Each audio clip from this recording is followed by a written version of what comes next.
So in my conclusion of this message today, let me tell you something about this little boy right here, and he can represent anybody. Even if you're a woman out there, maybe, he can represent something that you've dealt with in your life. But what it boils down to is this. It is I am that has never left nor forsaken him. It doesn't matter about the childhood girlfriend that fell off. It doesn't matter. Because see, everybody loves somebody that seems to be on top. But what about when he hits rock bottom? Where are the friends? Where's the girlfriend? What about when life has played itself out? Where are the parents? Where's the family members in the background? Where is his dog? Where is his bicycle? All of that is gone. Bottom line is, at the end of the day, all that matters is, I am.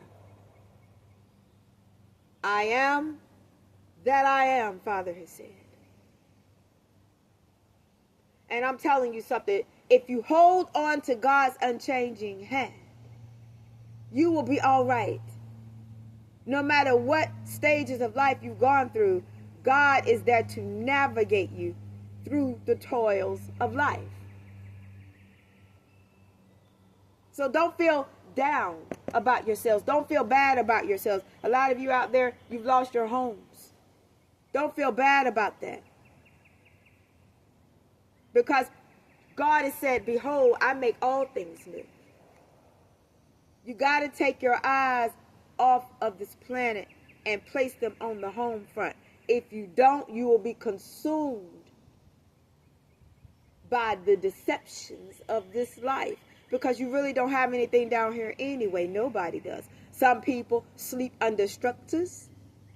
And some people sleep out in open skies. The people that have structures have homes down here. The people that sleep under open skies don't have those homes. But at the end of the day, everybody headed toward the same type of graveyard. You're either going to be buried or cremated or have your body donated to science. One way or another, you're going to leave here one day. And the stuff that you leave behind, those structures, those marble floors, if you got any, wood floors, hardwood floors, or whatever you call that little tile people put in their floors sometimes, is cheaper than marble floors. It's still nice tiles or whatever. But regardless of that, you're going to leave it behind for somebody else. I'm here to bicker over or fight about. I'm telling you guys, perhaps, I'm just saying. That may not always be the case, but look at all the people that have left this world, you guys. People are leaving this world left and right. But their homes are still standing. And at the end of the day, the only thing that mattered is, did they know that man from Galilee? Look at the people that are leaving this world that didn't have a home. And their lives are just gone like a puff of smoke. It doesn't matter what they left behind. They probably didn't have anything to leave behind, but what would have mattered, and the only thing that matters throughout their journey of life, whether they had material possessions or not, is that they knew that man from Galilee. You better know that man from Galilee before you breathe your last breath. You better know that there's nothing in this life that you face throughout the stages of your life is worth you losing Jesus. Or if you don't know him, worth you staying away from him. You need to meet Jesus. Because no matter who or what forsakes you in this world, no matter what you lose, what losses you feel you've had, no matter if your self-esteem today is in the dirt, pick it up and put it at the level of 100. Because when Jesus is your all in all, everything and all things that you need, are located in him. He said it is in him that you find rest. Not only will you find physical rest, but you will find rest as it pertains to your minds. You will find rest as it pertains to your self-esteem. And, even toiling within yourself, feeling like, well, you don't own a home, you don't own a car, you don't have anything. Find rest in Jesus Christ. Because Jesus didn't own a home down here either.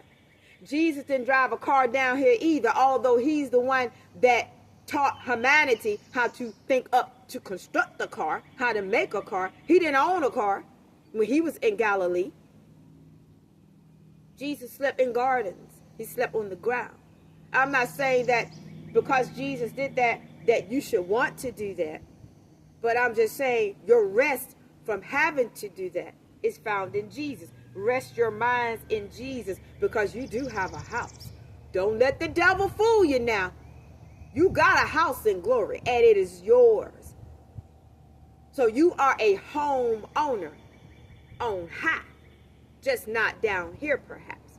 But down here doesn't count, y'all. That's what I'm telling you. That's why Jesus said to lay your treasures up in heaven, where thieves don't break through and steal. Because if you don't pay your taxes, a thief gonna break through and steal. And there ain't gonna be nothing you can do about it. Because Satan is the god of this world. And he has placed his wicked in charge of this world. And the matrix is what it is. And it ain't gonna change unless Jesus Christ changes it. And he's gonna change it for at least 1,000, he's gonna change it for 1,000 years, Father forgive me. He's gonna change it for 1,000 years. But God didn't send us here to set up camp. He sent us here to spread his gospel. And in the spreading of the gospel, it gives people hope. To know that you have possessions, but they're just somewhere where they're being protected. They're being protected from this world in the kingdom of God. You better be glad this world don't have access to the mansion Jesus got for you up there, whoever you are, because everything in there will be gone. I'm telling you. You wouldn't have whatever Jesus has placed in your house up there. It wouldn't be there if this world had access to it. Because they would go up there and thieves would break through and steal. So that's why God said, set your affections on the things above. Because that's where your possessions are. So as long as you can stay kingdom-minded, heavenly minded, Jesus minded, then you know that all power is given unto him in heaven and in earth. And that, lo, he is with you always, even unto the end of the world.